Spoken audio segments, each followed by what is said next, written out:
আপনাদের থেকে? আল্লাহ কখন কার তকদির পরিবর্তন করে দেয় বলা যায় না। সামান্য একটা কাজও হয়ে যেতে পারে আপনার জীবনের জন্য জান্নাত পাওয়ার মাধ্যম। পৃথিবীর অনেক বড় বড় পাপীদেরকে আল্লাহ মাফ করে দিয়েছেন, এমন রেকর্ডও এবার একটু শুনেন। হযরত মূসা আলাইহিস সালামের যুগে একজন পাপিষ্ঠ, এমন পাপিষ্ঠ ছিল যাকে সমাজ থেকে সবাই বহিষ্কার করে দিয়েছে। যখন তার শরীর দুর্বল হয়ে গিয়েছে, রোগাক্রান্ত হয়ে গিয়েছে, ক্ষমতা শেষ হয়ে গিয়েছে, সবাই তাকে এলাকা থেকে বের করে দিয়েছে। এমন একটা জায়গায় তাকে ফেলে দিয়েছে যেখানে আশেপাশে কেউ। এবার সে যখন অসুস্থ শরীর, খাবার নাই, ঘুম নাই, শরীরের মধ্যে ক্ষত বিক্ষত, একদম জরজন্য অবস্থা, যখন তার পাশে কেউ নাই, এবার সে চোখের পানি ছেলে রবের দিকে তাকিয়ে বলে, ইয়া রব, সবাই তো আমাকে ফেলে দিয়েছে, তুমিও কি আমাকে ফেলে দিবা? তুমিও কি আমাকে ফেলে দিবা? মাওলা, তুমি না রহমান, তুমি না গফফার, তুমি না সত্তার, তুমি না খালিক। ও মাওলা, তোমার দরবারে তো রহমতের কোনো কমতি নাই। আমি ভুল করেছি মাওলা, তোমারই তো করেছি, তুমি চাইলে তো মাফ করে দিতে পারো। এরকম সে কান্না করতে করতে করতে এক পর্যায়ে তার নিঃশ্বাস বের হয়ে গেছে, সে মারা গিয়েছে। ইন্না লিল্লাহি ওয়া ইন্না ইলাইহি রাজিউন। অন্যদিকে আল্লাহ তাআলা মূসা নবীকে বললেন, হে মূসা, তুমি অমুক জায়গায় যাও, ওইখানে আমার একজন বান্দা মারা গিয়েছে, তুমি তাকে সুন্দরভাবে গোসল টোসল করিয়ে আমি আল্লাহর দেওয়া বিধান মোতাবেক তাকে দাফন করে আসুন। তো যেহেতু মূসা নবী আল্লাহর নির্দেশ পেয়েছেন, কোন মূসা নবী? যিনি নবী, জলিলুল কদর একজন নবী। উনি ওই এলাকায় গিয়ে যখন খুঁজতে লাগলেন মানুষটাকে, সবাই বললেন, আপনি একজন নবী, এরকম গুনাহগারকে আপনি খুঁজেন কেন? তো রব পাঠালেন, যেহেতু বুঝে শুনে পাঠিয়েছেন। এখন আয়েশা দেখে যে সবাই ওটার বিপক্ষে, কাহিনী তো মিলে না, ব্যাপারটা কি? যেহেতু রবের হুকুম এসেছে, কারো কথা শোনার কোনো দরকার নেই। এবার উনি গিয়ে সমস্ত কাজকর্ম করে আল্লাহর দেওয়া বিধান মোতাবেক ওনাকে দাফন করলেন। এবার মনে মনে প্রশ্নটা রবকে করলেন, ইয়া রব, সবাই তাকে পাপী বলছে, কিন্তু তুমি আমার মতো একজন নবীকে দিয়ে তাকে গোসল দেওয়াইলা, নিশ্চয় তার তো কোনো কাজ তোমার পছন্দ হয়েছে। রব বলে, এলাকার মানুষ যা বলছে সব সত্য, সে অনেক পাপী, সেটা সত্য, কিন্তু সে মৃত্যুবরণ করার আগে আমাকে এত সুন্দরভাবে ডেকেছে, এত মায়া করে ডেকেছে, এত ভালোবাসা নিয়ে আমার নামকে ডেকেছে এবং আমার কাছে সারেন্ডার করেছে, আমি রব মালিক ইয়াউমিদ্দিন, আমি মালিক। তার সারা জীবনের গুনাহকে খুশি হয়ে ক্ষমা করে দিয়েছে। মূসা নবীর উম্মতকে যদি আল্লাহ এমন দয়া করতে পারেন, আপনি আমি তো রাহমাতুল লিল আলামিন নবীর উম্মত। নবী রাহমাতুল লিল আলামিন বলেছেন, হে আমার উম্মত, তোমরা আমাকে দুইটা জিনিসের জামানত দাও, আমি তোমাদেরকে জান্নাতের জামানত দিচ্ছি। ইয়া রাসূলুল্লাহ, কোন দুইটা জিনিস? নবী রাহমাতুল লিল আলামিন বলছেন, তোমাদের লজ্জাস্থানের হেফাজতের জামানত দাও, আর এই জিহ্বার হেফাজতের জামানত দাও। এই লজ্জাস্থান অন্যায়ভাবে ব্যবহার করা যাবে না, আর এই জবান কখনো ভালো ছাড়া খারাপের জন্য ব্যবহার করিও না। এমনকি এই জবান কারো অন্তরে যেন কথা দিয়ে আঘাত না আসে, সেভাবে তুমি চলবা। তুমি এই দুইটার হেফাজত আমাকে দাও, ঈমানের পরে জান্নাতের দায়িত্ব আমি নিয়ে নিলাম। আপনি ক্ষমা করতে থাকুন, এটা আমার একটা অনুরোধ। যদি সুখে থাকতে চান, ভালো থাকতে চান, অতীতে কি হয়েছে, কে কষ্ট দিয়েছে, কে ন্যায় করেছে, কে অন্যায় করেছে, সব বিচার আল্লাহর উপর ছেড়ে দিয়ে আপনি মাফ করে দেন। যে মাফ করে দেয় তার অন্তর পরিষ্কার থাকে। সুবহান। নবী রাহমাতুল লিল আলামিন বলে, আল্লাহর দিকে তাকিয়ে আল্লাহর বান্দাকে মাফ করে দাও।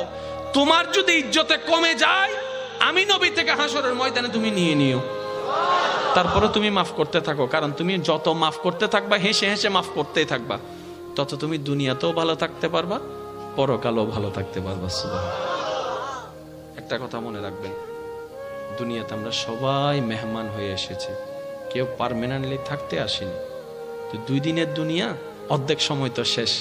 আসেন না, এই অল্প সময়টা আল্লাহ এবং রসুলের বিধানকে সামনে রেখে মানুষকে উপকার করে যতটুকু পারি মানুষের কল্যাণ করে যেন কাটাইতে পারি। আল্লাহ আমাদের সবাইকে সে তৌফিক দান করুক। যে ধর্মে মুস্কি হেসে কথা বললেও সওয়াব, আরেকটু জোরে, এক মুসলমান আরেক মুসলমানের সাক্ষাৎ হয়েছে, আসসালামু আলাইকুম। ওয়ালাইকুম আসসালাম, ভাই কেমন আছেন? তারা শুধু কৌশল বিনিময় করছে, তারা কুশল বিনিময় করছে।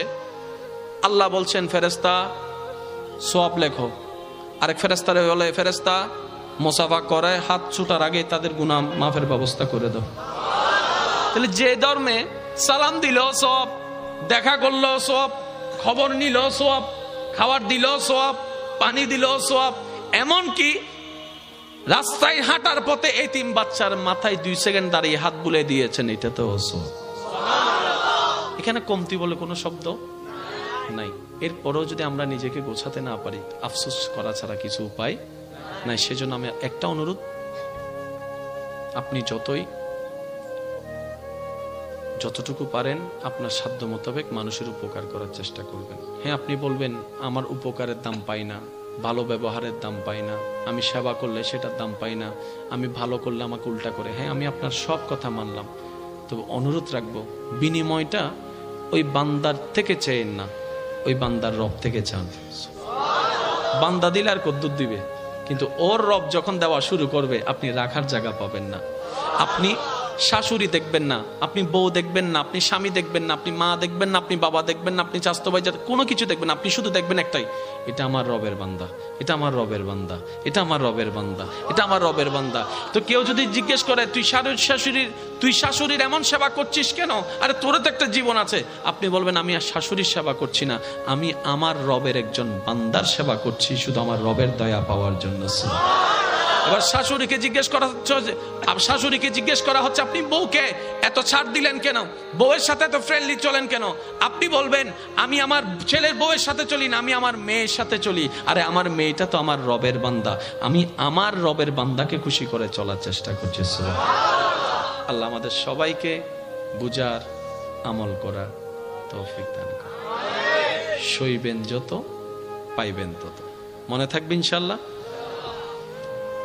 একটা দাওয়াত আসছে পূর্ব কচুখাইন যুব সেনানী সংঘের ব্যবস্থাপনায় আগামী 19 নভেম্বর পূর্ব কচুখাইন জামে মসজিদ মুহাম্মদিয়া দরবার শরীফ প্রাঙ্গণে। ওখানে মেহমানে আলা থাকবেন রৌনকে আহলে সুন্নাত আল্লামা আবু সুফিয়ান খান আবিদি আল কাদেরি সাহেব, আর প্রধান বক্তা থাকবেন আমার ভাই রৌনকে আহলে সুন্নাত শাইখ ডক্টর সাইফুল আজম বাবর আল আজহারি সাহেব। আরো অনেকেই থাকবেন 19 নভেম্বর পূর্ব কচুখাইন জামে মসজিদে। ইনশাল্লাহ আপনাদেরকে দাওয়াত দেওয়া হলো, যাওয়ার চেষ্টা করবেন। নামাজ ছাড়া যাবে? আমি আওয়াজটা শুনি নাই।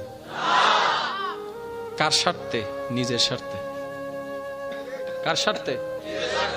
নামাজের ভিতরে ব্যায়াম আছে না নাই? নামাজের ভিতরে ব্যায়াম আছে না নাই? নামাজের ভিতরে মনের শান্তি আছে না নাই? নামাজের ভিতরে আত্মতৃপ্তি আছে না নাই? মনে রাখবেন, একটা হচ্ছে দেহের খাদ্য, হুজুর, একটা হচ্ছে শরীরের শক্তির জন্য দেহের খাদ্য, আর একটা হচ্ছে রুহের খাদ্য। আমরা বেশিরভাগ ক্ষেত্রে দেহের খাদ্যটাকে দেওয়ার চেষ্টা করি, রুহের খাদ্যটা দেওয়ার চেষ্টা করি না।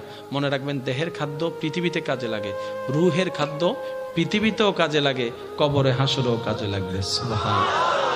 এমন একটা জীবন বানান আল্লাহর রহমতকে সাথে নিয়ে, যেন সবাই আপনার জন্য অন্ধকার একটা ঘর খনন করবে, কিন্তু আপনাকে রাখার পরে উপরে মাটি দিয়ে অন্ধকার করে দেওয়ার সাথে সাথে আল্লাহর রহমতে যেন আপনার অন্তর থেকে নূর বের হয়ে সমস্ত কবরের অন্ধকারকে হার মানায় দেয়। সুবহানাল্লাহ। কাদ আফলাহা মান যাক্কাহা। আল্লাহ আমাদের সবাইকে কবুল করুক, আমিন। একটা কথা বলে আমি বিদায় নিচ্ছি আপনাদের থেকে।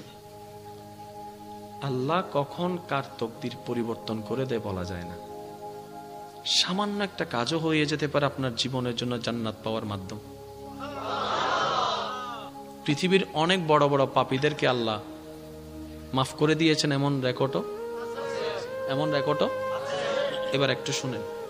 হযরত মূসা আলাইহিস সালামের যুগে একজন পাপিষ্ঠ এমন পাপিষ্ঠ ছিল যাকে সমাজ থেকে সবাই বহিষ্কার করে দিয়েছে। যখন তার শরীর দুর্বল হয়ে গিয়েছে, রোগাক্রান্ত হয়ে গিয়েছে, ক্ষমতা শেষ হয়ে গিয়েছে, সবাই তাকে এলাকা থেকে বের করে দিয়েছে। এমন একটা জায়গায় তাকে ফেলে দিয়েছে যেখানে আশেপাশে কেউ। এবার সে যখন অসুস্থ শরীর, খাবার নাই, ঘুম নাই, শরীরের মধ্যে ক্ষত বিক্ষত, একদম জরজন্য অবস্থা, যখন তার পাশে কেউ নাই, এবার সে চোখের পানি ছেলে রবের দিকে তাকিয়ে বলে, ইয়া রব, সবাই তো আমাকে ফেলে দিয়েছে, তুমিও কি আমাকে ফেলে দিবা? তুমি কি আমাকে ফেলে দিবা? মাওলা, তুমি না রহমান, তুমি না গফফার, তুমি না সত্তার, তুমি না খালিক। ও মাওলা, তোমার দরবারে তো রহমতের কোনো কমতি নাই। আমি ভুল করেছি মাওলা, তোমারই তো করেছি, তুমি চাইলে তো মাফ করে দিতে পারো।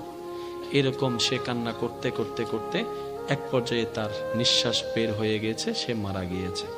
ইন্না লিল্লাহি ওয়া ইন্না ইলাইহি রাজিউন। অন্যদিকে আল্লাহ তাআলা মূসা নবীকে বললেন, হে মূসা, তুমি অমুক জায়গায় যাও, ওইখানে আমার একজন বান্দা মারা গিয়েছে, তুমি তাকে সুন্দরভাবে গোসল টোসল করিয়ে আমি আল্লাহর দেওয়া বিধান মোতাবেক তাকে দাফন করে আসুন। তো যেহেতু মূসা নবী আল্লাহর নির্দেশ পেয়েছেন, কোন মূসা নবী? যিনি নবী, জলিলুল কদর একজন নবী। উনি ওই এলাকায় গিয়ে যখন খুঁজতে লাগলেন মানুষটাকে, সবাই বললেন, আপনি একজন নবী, এরকম গুনাহগারকে আপনি খুঁজেন কেন?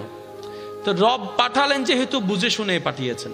এখন আয়েশা দেখে যে সবাই ওটার বিপক্ষে, কাহিনী তো মিলে না, ব্যাপারটা কি? যেহেতু রবের হুকুম এসেছে, কারো কথা শোনার কোনো দরকার নেই। এবার উনি গিয়ে সমস্ত কাজকর্ম করে আল্লাহর দেওয়া বিধান মোতাবেক ওনাকে দাফন করলেন। এবার মনে মনে প্রশ্নটা রবকে করলেন, ইয়া রব, সবাই তাকে পাপী বলছে, কিন্তু তুমি আমার মতো একজন নবীকে দিয়ে তাকে গোসল দেওয়াইলা, নিশ্চয় তার তো কোনো কাজ তোমার পছন্দ হয়েছে।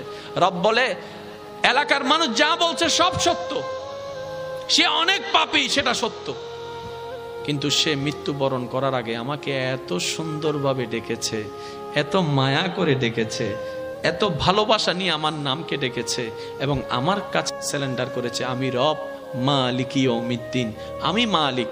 তার সারা জীবনের গুনাহকে খুশি হয়ে ক্ষমা করে দিয়েছে। মূসা নবীর উম্মতকে যদি আল্লাহ এমন দয়া করতে পারেন, আপনি আমি তো রাহমাতুল লিল আলামিন নবীর উম্মত। নবী রাহমাতুল লিল আলামিন বলেছেন, হে আমার উম্মত, তোমরা আমাকে দুইটা জিনিসের জামানত দাও, আমি তোমাদেরকে জান্নাতের জামানত দিচ্ছি। ইয়া রাসূলুল্লাহ, কোন দুইটা জিনিস? নবী রাহমাতুল লিল আলামিন বলছেন, তোমাদের লজ্জাস্থানের হেফাজতের জামানত দাও, আর এই জিহ্বার হেফাজতের জামানত দাও। এই লজ্জাস্থান অন্যায়ভাবে ব্যবহার করা যাবে না, আর এই জবান কখনো ভালো ছাড়া খারাপের জন্য ব্যবহার করিও না। এমনকি এই জবান কারো অন্তরে যেন কথা দিয়ে আঘাত না আসে, সেভাবে তুমি চলবা। তুমি এই দুইটার হেফাজত আমাকে দাও, ঈমানের পরে জান্নাতের দায়িত্ব আমি নিয়ে নিলাম। আপনি ক্ষমা করতে থাকুন, এটা আমার একটা অনুরোধ। যদি সুখে থাকতে চান, ভালো থাকতে চান, অতীতে কি হয়েছে, কে কষ্ট দিয়েছে, কে ন্যায় করেছে, কে অন্যায় করেছে, সব বিচার আল্লাহর উপর ছেড়ে দিয়ে আপনি মাফ করে দেন। যে মাফ করে দেয় তার অন্তর পরিষ্কার থাকে। সুবহান। নবী রাহমাতুল লিল আলামিন বলে, আল্লাহর দিকে তাকিয়ে আল্লাহর বান্দাকে মাফ করে দাও। তোমার যদি ইজ্জতে কমে যায়, আমি নবী থেকে হাসরের ময়দানে তুমি নিয়ে নিও, তারপরে তুমি মাফ করতে থাকো। কারণ তুমি যত মাফ করতে থাকবা, হেসে হেসে মাফ করতেই থাকবা, তত তুমি দুনিয়াতেও ভালো থাকতে পারবা, পরকালেও ভালো থাকতে পারবা। একটা কথা মনে রাখবেন, দুনিয়াতে আমরা সবাই মেহমান হয়ে এসেছি, কেউ পার্মানেন্টলি থাকতে আসেনি। তো 2 দিনের দুনিয়া, অর্ধেক সময় তো শেষ। আসেন না, এই অল্প সময়টা আল্লাহ এবং রসুলের বিধানকে সামনে রেখে মানুষকে উপকার করে যতটুকু পারি মানুষের কল্যাণ করে যেন কাটাইতে পারি। আল্লাহ আমাদের সবাইকে সে তৌফিক দান করুক। যে ধর্মে মুস্কি হেসে কথা বললেও সওয়াব, আরেকটু জোরে। এক মুসলমান আরেক মুসলমানের সাক্ষাৎ হয়েছে, আসসালামু আলাইকুম। ওয়ালাইকুম আসসালাম, ভাই কেমন আছেন? তারা শুধু কৌশল বিনিময় করছে, তারা কুশল বিনিময় করছে। আল্লাহ বলছেন, ফেরেশতা সওয়াব লেখো। আরেক ফেরেশতারে বলে, ফেরেশতা মুসাফা করে হাত ছুটার আগে তাদের গুনাহ মাফের ব্যবস্থা করে দাও।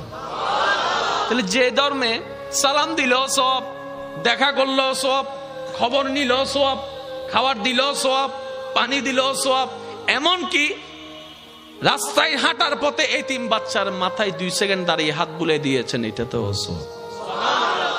এখানে কমতি বলে কোনো শব্দ নাই। এরপরেও যদি আমরা নিজেকে গোছাতে না পারি, আফসোস করা ছাড়া কিছু উপায় নাই। সেজন্য আমি একটা অনুরোধ, আপনি যতটুকু পারেন আপনার সাধ্য মোতাবেক মানুষের উপকার করার চেষ্টা করবেন। হ্যাঁ, আপনি বলবেন আমার উপকারের দাম পাই না, ভালো ব্যবহারের দাম পাই না, আমি সেবা করলে সেটার দাম পাই না, আমি ভালো করলে আমাকে উল্টা করে। হ্যাঁ, আমি আপনার সব কথা মানলাম, তবে অনুরোধ রাখবো, বিনিময়টা ওই বান্দার থেকে চেয়েন না, ওই বান্দার রব থেকে চান। বান্দা দিলে আর কদ্দুর দিবে, কিন্তু ওর রব যখন দেওয়া শুরু করবে আপনি রাখার জায়গা পাবেন না। আপনি শাশুড়ি দেখবেন না, আপনি বউ দেখবেন না, আপনি স্বামী দেখবেন না, আপনি মা দেখবেন না, আপনি বাবা দেখবেন না, আপনি চাচতো ভাই কোনো কিছু দেখবেন না। আপনি শুধু দেখবেন একটাই, এটা আমার রবের বান্দা, এটা আমার রবের বান্দা, এটা আমার রবের বান্দা, এটা আমার রবের বান্দা। তো কেউ যদি জিজ্ঞেস করে তুই শাশুড়ির এমন সেবা করছিস কেন, আরে তোর তো একটা জীবন আছে, আপনি বলবেন আমি আর শাশুড়ির সেবা করছি না, আমি আমার